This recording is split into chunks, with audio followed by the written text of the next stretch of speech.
I'm going to go out and I'm going to do something similar. The doors were open for me. They invited me into the state government, Rob, to talk about they're looking for people to talk to about this. You know, they're dying to talk about it. I got two final questions here. Did the gun owner know he was part of Fast and Furious when it was taking place? He's the gun shop owner, Rob. The gun shop owner, yeah. Was he aware that he was part of this operation? He was. He was basically he had illegal strawman purchasers come into the shop buying loads of semi-automatics and so forth, and it red flagged immediately. Some of them had criminal records. Yeah. Huh. Okay, and so he calls up the FBI or the ATF, and they say, no, sell him the guns, sell him the guns. What? Yes, and I've got all this on camera. Okay. Yeah. This has been recounted by the senators. Yeah. It wasn't from the gun shop owner, but this is to show people the level of crime that we're looking at with Fast and Furious. This scandal threatens the Obama administration more than any other scandals, and Lord knows he's got his share. Oh yeah. But this one doesn't involve bribery or Watergate lying or corruption. No. This involves lives. The men have died in the line of duty, and these are good men. They have families, and this is a direct result of Fast and Furious. And that's another big hammer I hit home at the end of the film. This isn't about Watergate tapes or lying or bribery or corruption. No. This is about lives. Right. No, and two lives in particular: Judge Roll and Congresswoman Giffords. Well, did you go into that as talk to them about that being a possible assassination attempt because they were investigating Fast and Furious together? I spoke about that to one member of the government, and he didn't have much forthcoming information on it. So I kind of realized that trail is not going to go anywhere right now. But I'm going to revisit that trail later, Rob. I've also got invitation by the DPS to go down in an armed escort along the border and film if I want to take this to another level. So that's a little caveat. But you know, the Gabriella Giffords, Judge Rolls thing definitely is going to be looked into. But also we've got Rob Krentz, rancher who was shot and killed on the border. Right. This is linked with Fast and Furious, and Pinal County Sheriff's Deputy Louis Perot, who was wounded by AK-47 fire. 3 AK-47 gunmen triangulate and fire on a sheriff's deputy. He was rescued within an inch of his life. Okay, this is some serious stuff going on down there, and and the people in Washington, personally, I don't think they're serious. They don't really care. They just care about their political agenda, which is to demonize gun owners, to demonize private property, and to demonize the Second Amendment. That's their chief concern. They don't care about their lives. And collect payoffs from the special interests. Don't forget that. Patrick, thanks for doing this film. We're going to premiere right now. We appreciate your hard work, and I guess you're heading off to England, so we'll see you next time. It'll be over the pond. Yep, definitely. All right. Thanks, Rob. And with that, we're going to have the premiere of, it is called Open Border Special Report Fast and Furious. This is a good primer to send to your friends, spread it around, watch it, take notes. Do your own research. Wayne Madsen was the one who uncovered this Judge Roll, Gabby Giffords link, and I really think this could. My gut tells me that's part of the triangle of what we have going on here with government buying guns, shipping them down to Mexico, and then blaming it on the Second Amendment. And with that, we're going to go to the film, and that's all for our show today. After that, and I'm Rob Dew, and this is InfoWars Nightly News, and thank you for watching. If you're watching this on YouTube, please consider becoming a member. It's very easy to do. You go to PrisonPlanet.tv. We have a 15-day free trial. It's very easy to do.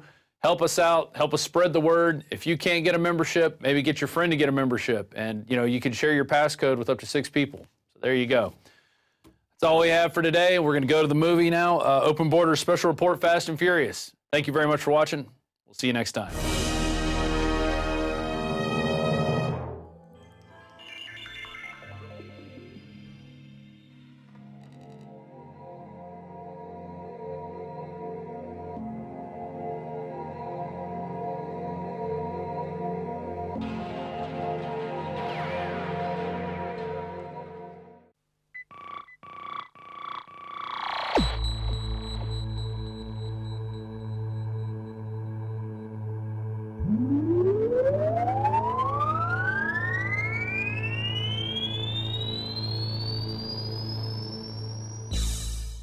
have 2 Border Patrol agents who are dead, who were killed by guns that were allowed, as far as we can tell, to deliberately walk out of gun shops under the program often called Fast and Furious. Did you ever approve or sanction investigations that allowed gun walking?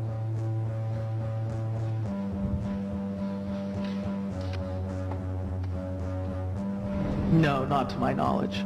Now that you've been briefed on it, the President has said on March 22nd that you didn't authorize it. Did your Deputy Attorney General James Cole authorize it? I'm sorry, The Deputy Attorney General James Cole? did he, I didn't hear, did he? We have a dead Border Patrol agent in Agent Terry. We have 2,000 missing guns. We have 200 deaths in Mexico. We had dead government officials in Mexico. We have a Mexican helicopter with troops in it that shot, 3 of which are wounded back in May of this year. We have 50-plus members of Congress calling for your resignation over this, and you've never spoken to any one of these people about this operation. I think it's very important to recognize that you as the Attorney General, with all due respect, need to be held accountable, or someone does, as to what happened. You know, I should be held accountable for certainly my role in whatever I did or didn't do in connection with the supervision of Fast and Furious. But yeah, I'm Attorney General of the United States, and I should also be held accountable and perhaps even given some credit. This program, as you know, and the President's been asked about it, you've been asked about it, allowed for weapons to be sold to straw purchasers, and ultimately, many of those weapons are today in the hands of drug cartels and other criminals. When did you first know about the program, officially I believe called Fast and Furious? To the best of your knowledge, what date? I'm not sure the exact date, but I probably heard about Fast and Furious for the first time over the last few weeks. This was the lie that made U.S. Attorney General Eric Holder the focus of Fast and Furious investigations. Documents obtained by CBS News prove that Holder lied, but their veteran reporter, Cheryl Atkinson, soon became a target of the White House, who attempted to intimidate the network into dropping their coverage of Fast and Furious.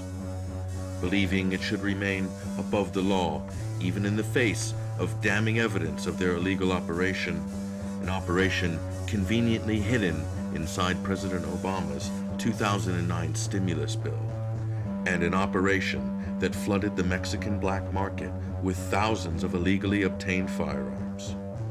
The first incarnation of federal gun walking was hatched in 2007 under the watch of then Attorney General Roberto Gonzalez through Operation Wide Receiver.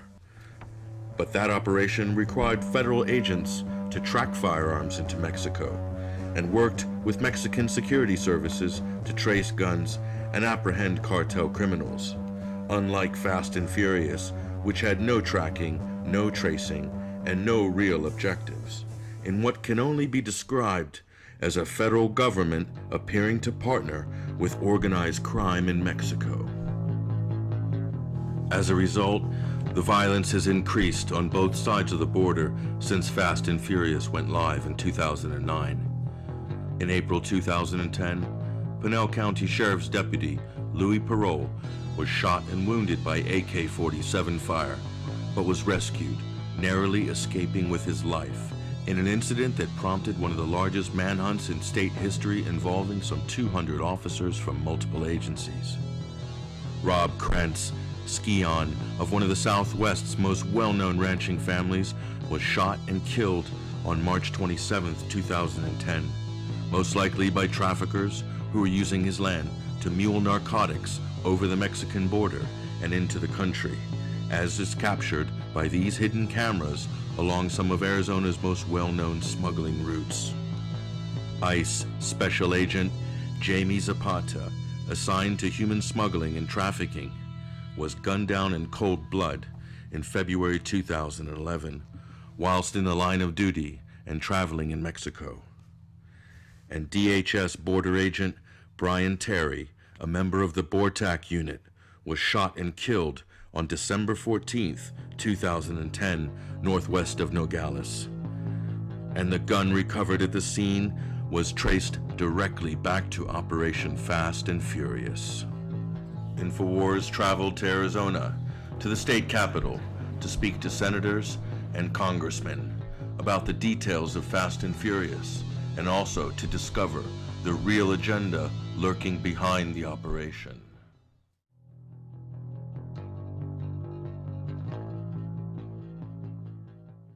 The Fast and Furious incident with this whole thing, what brought that to light was one of the weapons used to kill Agent Terry was one of the guns that was sold as part of the gun walking program that the U.S. Attorney General and the ATF were involved with, where they were selling guns to people that were known criminals who failed an FBI background check, where the gun dealer, the gun owner said, hey, this guy comes up bad, and the FBI said sell it to him anyways, sell him the gun anyways, even though they knew that this was a bad sale. They had people that violated the law, that essentially bought weapons that were in an illegal strawman transfer and then lost track of those, if they ever had the ability to even track them at all, as they were sold into a crime syndicate. In the previous stings that were done by the federal government, the agents were required to maintain eyes on the firearms and not let the guns out of their sight. In this particular episode, they were buying lots of guns and just flooding the illegal market with these guns and not actually tracking the guns. So a lot of these guns crossed into Mexico, and the agents, no one knew where they were. And in this particular episode, those bandits that encountered Agent Terry were carrying some of those firearms that were bought and transferred to them during the Fast and Furious operation. We talk about the gun owner, or the gun store owner here in Arizona, that had raised the red flag and actually tape recorded a conversation with the FBI and ATF over the phone, where he had said, hey, look, I don't think I should sell this firearm. And they're telling him, you need to sell the firearm. And he said, no, I don't think I should sell it. And they said, well, we're telling you to sell the gun. Well, the guy sells the gun, and then a couple weeks later they come in and raid his store and get all his records and try to make it look like he was the bad guy, and they were going to try to pin it on him that he had sold these illegal guns to these illegal, what we call prohibited possessors. And during that effort, he was able to bring up this phone call and provide, and then of course they backed off. But the ATF went in there and raided his store to try to make it look like he had been illegally selling firearms, when in fact he had covered himself, luckily, with a tape-recorded telephone call to cover his rear end. And it's fortunate for him. Had he not done that, the ATF would have gone after him, shut his business down, and probably thrown him in jail.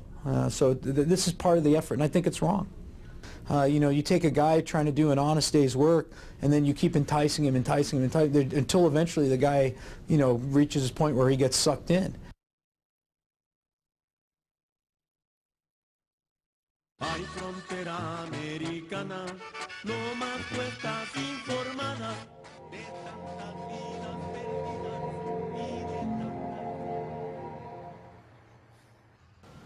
Here in the United States, we've increased cooperation on our southern border and dedicated new resources to reducing the southbound flow of money and guns.